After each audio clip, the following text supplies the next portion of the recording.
everyone and welcome back to my channel, or if you're new here, hit that subscribe button and subscribe and come and join the Jellybean family because we'd love to have you here.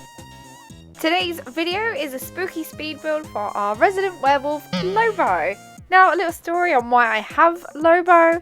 Lobo is a purpley blue cranky wolf villager. He likes to be alone, so I've tucked him up right in the left corner of the island.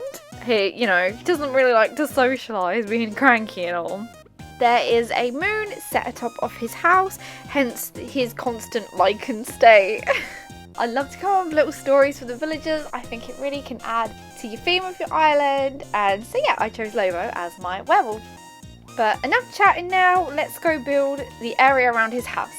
So first things first, let's put our helmet on because safety first, right? And you'll notice I'm running around here and Boots is just like, what are you doing?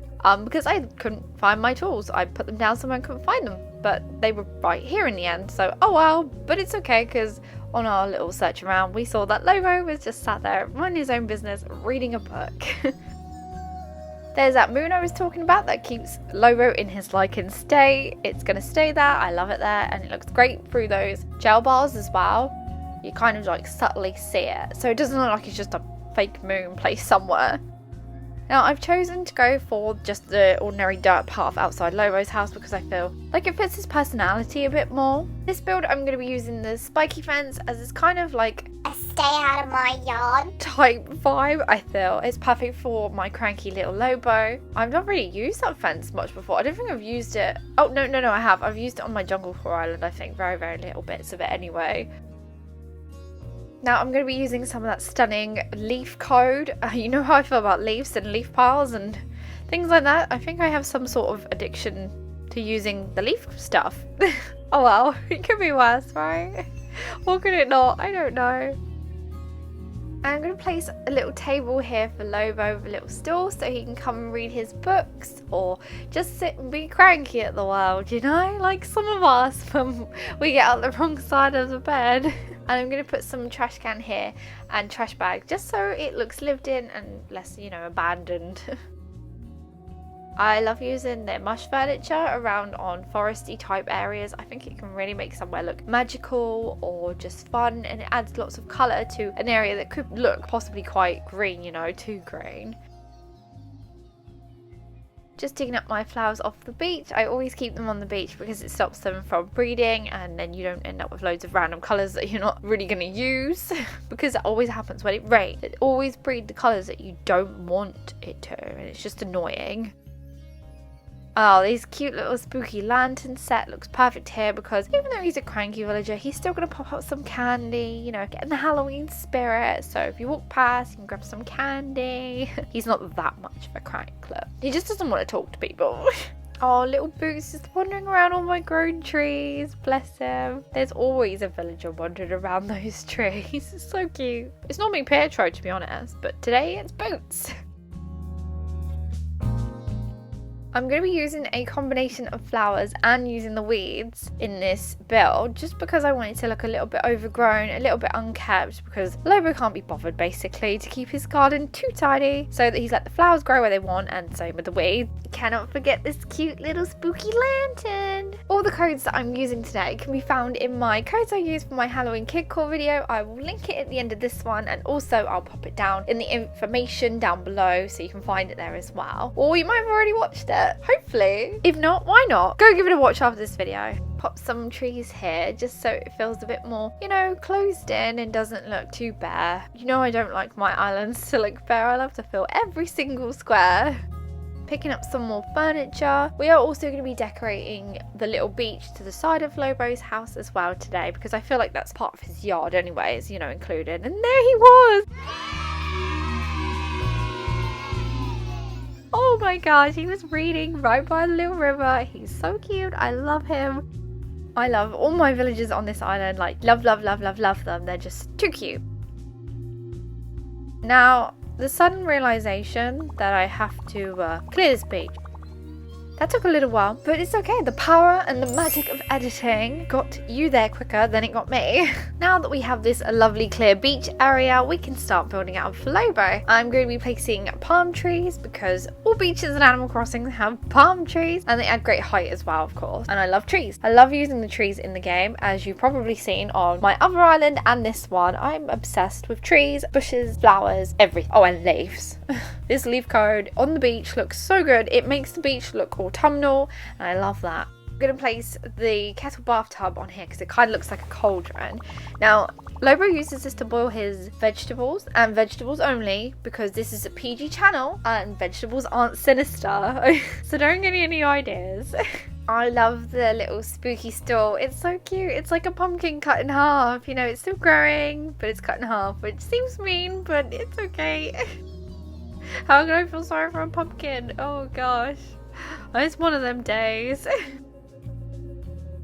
I was so happy that I could push that plant right into that little gap there. I was like, yes, Animal Crossing, you've done me good this time. Not like you normally do me bad with the trees. How could you? I'm using the leaf pattern here on the rocks just to make them look less plain because you know I don't like the rocks plain. I think you'll remember that from my building video of Dizzy's house. I decorated the rocks because I didn't like them plain. Yeah, and I think the leaves might, you know, they kind of make it look autumnal, which is really, really good. I love that. Now we've got our water pump here, but it doesn't pump water. This is not a water pump. This is a slime pump, yeah? Because, you know, the pumps here, they're connected to the slime pipes, not the water pipes. There's me coming up with excuses now. White slime.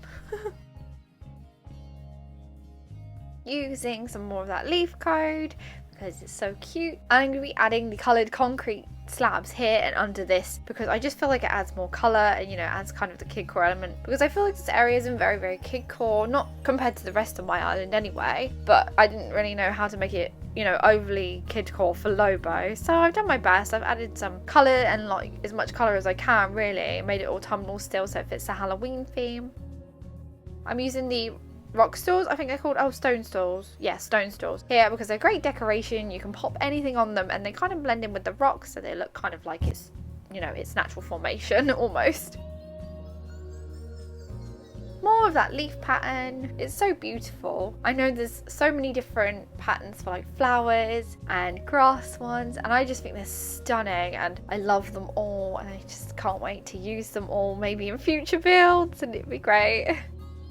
I tried placing these little panels here, but I don't actually like them. Well, not that I don't like, I just don't like them there, basically. I didn't think they look right. So I decided to put sweets there instead, because sweets go everywhere. Sweets perfect, you know? Little place on those rocks back there for Lobo to just sit and read a book, or enjoy the ocean, or if it's nighttime, enjoy that beautiful moon, because he's not going to see the one behind his house, because his back will be turned to it. Stating the obvious.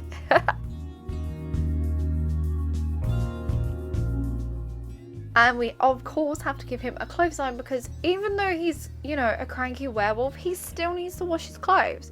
If he gets them muddy or dirty or, you know, gets his vegetable victims on them, he has to wash them, you know, wash the carrot off. That's if he eats carrot, you know. I mean, they're always cooking vegetable skewers, right? The villagers and the plaza when it starts to get cold. So, yeah, carrot. He eats carrot. And the little wash box. I don't remember what it's called. We'll call it wash box from now on. And here you go, he's got a book. He's left one on the floor. It's a very great idea to leave it by the ocean. It's probably going to get wet. And he needs somewhere to sunbathe. Come on, you know. He needs to sunbathe. Werewolves need to sunbathe. Well, they don't, but they do now. Moonbathe, that's what it should be. Moonbathing. Because, you know, werewolves like the moon. They howl at the moon. So, moonbathing.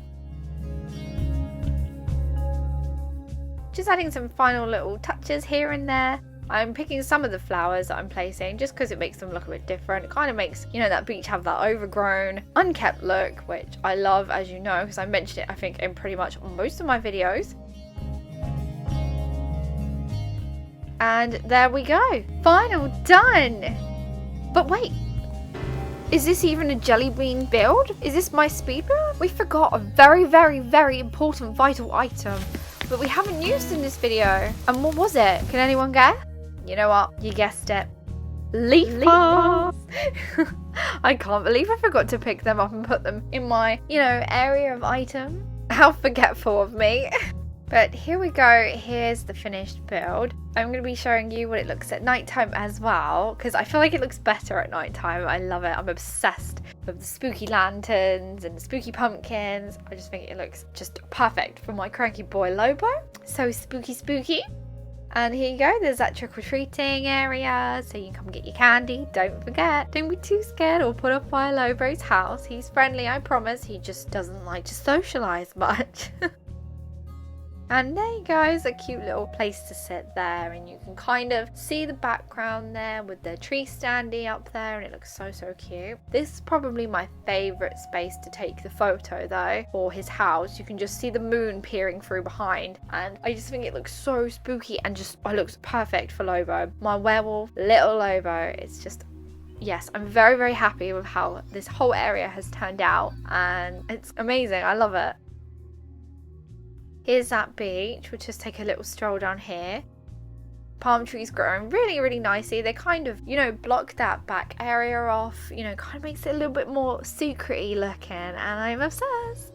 And this spot here, I could probably sit here all day. I can't wait to see if Lobo sits here and I can get a cute, adorable photo of him. Post it on my Instagram if I do. There's that cauldron for boiling those potatoes, vegetables, whatever you want to eat. Maybe some of those carrots. Oh, it looks so good at nighttime. It's just got that spooky vibe, and I love it. Spooky. I love it. I love calling things spooky now. That's my new thing to describe everything spooky. Of course, leaf piles. We nearly forgot them, but we didn't, so that's the main thing. You could just sit out here all day, look, and just lounge on that little lounger. It's perfect. Ignore Pietro's house just there. His house will be moving real soon, and he will be in a speed build, and I can't wait for that one. It's going to be great. And that concludes our final walkthrough of Lobo's house area. I always have so much fun designing villager house yards. You can be so creative with them. Thank you so much for watching. If you enjoyed this video, be sure to give it a thumbs up and check out some of my other speed builds on my channel. We love doing those on here. I'm going to start doing questions at the end of my videos just for fun, and today's question is going to be, who is your favourite wolf villager and why? Put your answers in the comment section down below and I will read all of them. Don't forget to subscribe, come and join the Jellybean family. We'd love to have you here, and I'll see you in the next video, everyone. Bye!